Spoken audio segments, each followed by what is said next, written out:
Integrated Bar of the Philippines Cebu City Chapter mipasar sa usa ka resolusyon pagsupak sa pagbalhin ngadto sa kauluhan sa preliminary investigation sa pag-ambush o pagpatay kay Attorney Noel Archival ug mga kauban. Ang resolusyon ilang gipadala sa Department of Justice sa Manila. Matod sa presidente sa maong hugpong, mas labing maapektuhan ang investigasyon kung adto kini ipahigayon sa kauluhan. Talking about mga dagko nga pieces of evidence like the vehicle, no, which is importante kaayo as part of the case. So we feel that it will be put to risk and its handling. The prosecutors are also fellow lawyers, most of whom or some of whom are members also of the chapter, whose credibility was also or is also in a sense being put to question. And we do feel and we do believe in the capacity and capability of the provincial prosecutor's office. Wa pay nadawat ang dakbayan sa Sugbo sa mga gipasalig nga hinabang gikan sa national nga kagamhanan alang sa pagtukod sa bagong City Hospital. Matud sa Vice Mayor sa dakbayan sa Sugbo, dili mahimong ilaom sa pribadong sektor ang pagtukod sa hospital. Leslie Caminade Vestil, Sugin Limi.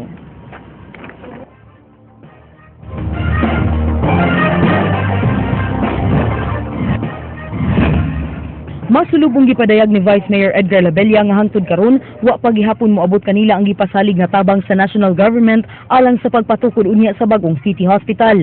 Nasagmuyo si Labella diyang iyang nasayran nga matud pa ni Press Secretary Herminio Coloma nga ilang gisalig sa pribadong sektor ang pagpatukod unya sa bagong hospital. Matud sa Vice Mayor, bisan og adunay private-public partnership, both untang hunaon-naon sa national government nga di lang ang pribadong sektor ang mulihok kundi lakip na ang national government. First, they should realize na kining education and health services is the primary concern of the national government. So, ang ato sang mga private sector din sa Cebu, wa man sad magkuwang. Matod pa ni Labella nga ngayon untang maghuna-una ang national government nga ang edukasyon ug health services ang unang concern sa mga Sugboanon. Nagpasalamat si Vice Mayor Labella nga ang konsiho migahin og 300 milyones aron maoy unang magamit sa pagpatukod sa bagong hospital. Nang hinaot na lang si Labella nga hatagan og pagtagad sa national government ang panginahanglan sa usa ka city hospital sa Sugbo. Medyo sa Sugbo palandungon na ang atong national government until now wa pa gyud mohatag og commitment sa pagtabang sa pagpabarug sa atong Cebu City Medical Center. Hinaut ta nga they will reconsider their position. Leslie Caminade Vestil, News 5. Tungod sa dakong bayronon sa Cebu International Port, duna pay mga bugas ug uban pang mga relief goods nga hinabanggikan sa nagkalain-laing nasud alang sa mga biktima sa bagyong Yolanda nga nangalata na lang sa pantalan. Ryan Sorote, Sugin Limi. Dunay kuwang nga 4 million pesos ang Department of Social Welfare and Development Region 7 alang sa 175 ka mga container vans nga natandong karon sa Cebu International Port. Ang mga container vans kabayan sa 246 ka mga vans nga Algerian rice nga miabot sa Sugbo niadtong Enero ug Pebrero. At pagtugod sa kakuwang sa mga dokumento ug kalangay sa pagproseso niini, miabot og pagkabuwan nga natanggong ang mga sinakong bugas sa CIP. Tungod ini, nagsaka ang bayronon sa mga container vans gikan sa duha ka mga contractors na miabot og 6.6 million pesos. Ingon na ang sitwasyon nga nung nagpikadako. Nadako ang shipping kanang gumurahe plus dugay na mo na withdraw ang goods. Wapay labot ini ang releasing fee nga 180,000 pesos, 1.2 million tracking fee, 202,000 stripping fee, 5.5 million shipping paingon ngadto sa Tacloban og warehouse fee nga 1 million pesos. Nagkapangayon na og inisyal nga 10 million pesos ang DSWD gikan sa ilang ulong buhatan apan sa ilang subling pagkwenta miabot og 14 million ang ilang balayronon aron ma-release ang mga bugas ngadto sa mga biktima sa bagyong Yolanda. Actually, katong gipangutanan nimo kagani naghimo mig sulat sa duha ka shipping company nga ma-waive unta ang kanang demurrage charges and other fees. Pero dugay man magibaslan through both naman ang donation mo nang moagi na ron sa CPA. So di nga na ang demurahin nato.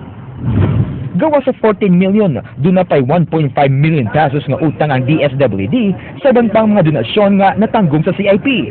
Gikan sa napo ka mga nasod ang mga donasyon.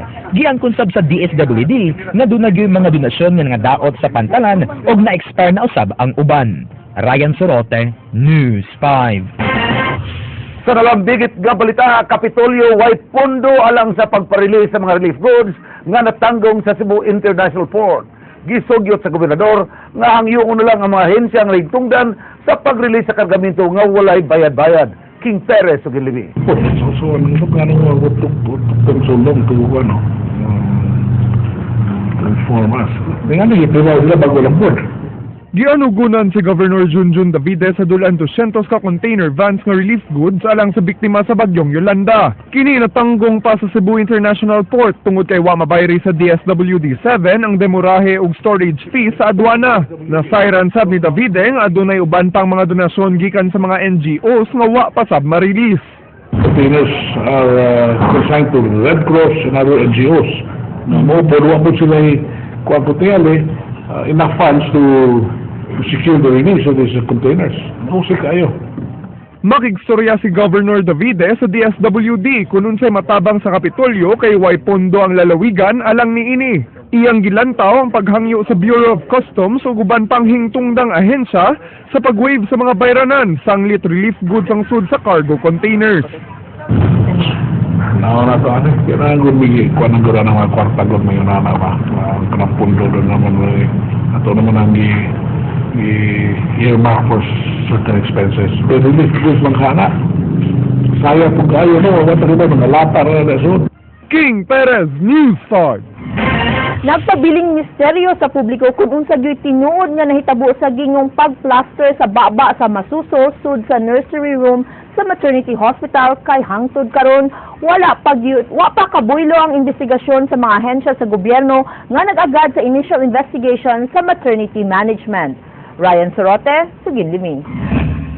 Kapinsaw sa kasimana nang nagbaniog nga nahitabong pagplaster sa baba sa batang bagong gipakataw sud sa nursery room sa maternity.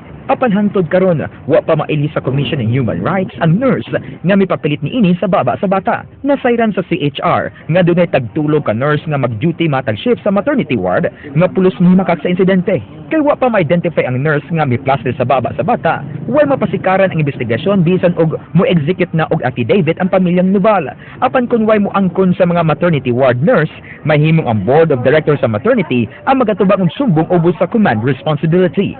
And so, to whom we're gonna add that it's the responsibility, command responsibility of the establishment, whatever mistakes or whatever commission that the nurses are, because the nurses are under their supervision.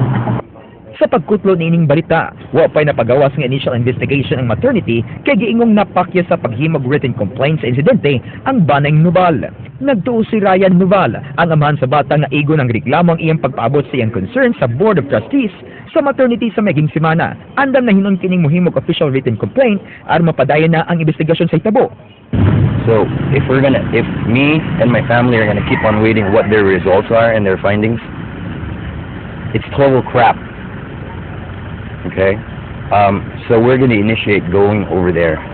Nagita na karon og private lawyer ang pamilyang Noval alang sa pagpasaka og tukmang sumbong sa mga sadaan. Gawa sa joint investigation sa Department of Health ug Maternity Hospital, gusto sab sa banang Noval nga manglabot ang laing mga ahensya sa gobyerno tungod sa kalangay sa investigasyon. Ipagamay sab ni Noval ang nanggawas nga taho nga nagkwestiyon sa ilang pagpublikar sa insidente. Giklaro ini nga tinuod ang hitabo sa ilang anak ug ila kining gibuhat alang sa kaangayan. This is not the story that we would fabricate. So, that's very tiresome to think about what the repercussions, and basically our responsibility is to get this exposed. Samtang usa ka resolusyon gihimo ni Bukal Ari si Tory sa 6th Distrito nga morekomendar sa pampubliko og pribadong tambalanan sa pagbutang og CCTV camera sud sa mga nursery rooms. Kinigawa sa ilang resolusyon nga nag-awag sa kapulisan sa probinsya, Provincial Social Welfare and Development Office ug Professional Regulatory Commission nga palawman ang investigasyon sa maong insidente. Ryan Sorote, News 5. Sagkuwang ang supply sa kuryente dinhi sa Kabisayan tungod sa unscheduled preventive maintenance sa tulo ka mga power plants sa Visayas grid. Apektado ang mga planta sa Toledo, Iloilo ug Leyte. Gilauman nga mahuman pag-ayo sa mga planta sud sa 5 ka adlaw. Matod sa Department of Energy, magkuwang og 200 megawatts ang supply sa kuryente sa entero Visayas grid. Ang 36 megawatts ang nawala sa Visayan Electric Company. Apan pinaagi sa Interruptible Load Program sa VECO na binusan ang shortage dinhi ngadto na lang sa 16 megawatts, ipatuman ang usa ka oras nga rotational brownouts dinhi sa sulod sa franchise area sa VECO. Giawag sa VECO ang publiko nga binusan ang paggamit og kuryente sugod sa alas 10 sa buntag hangtod sa alas 6 sa gabi.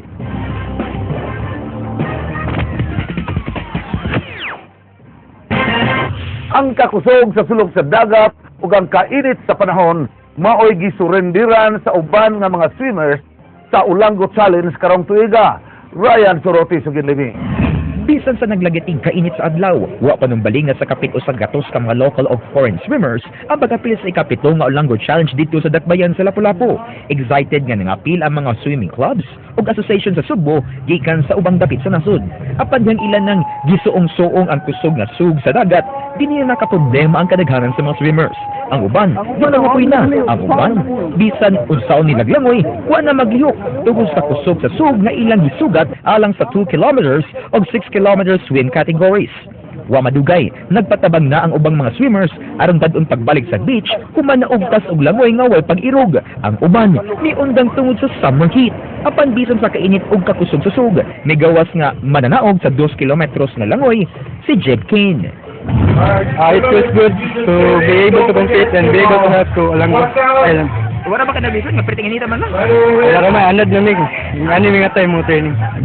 Pipila usab ka mga langyaw nga swimming enthusiast ang misalmo sa Swim for a Cause sa Ramon Aboites Foundation. Ang uban, tinuig ng suki sa kompetisyon aron makatabang sa mga taga-Ulango aron makabaton sila mga school buildings.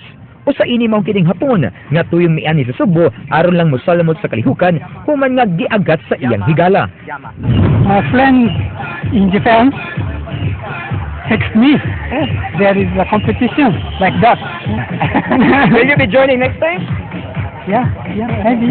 Our plan for this year, ang atong target is to really raise enough funds to construct a disaster-resilient classroom.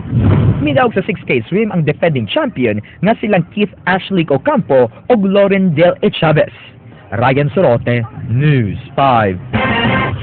Og mao kadto ang naglangkob sa atong mga balita sa Aksyon Bisaya karong adlaw, Lunes, Mayo 19 tuig 2014.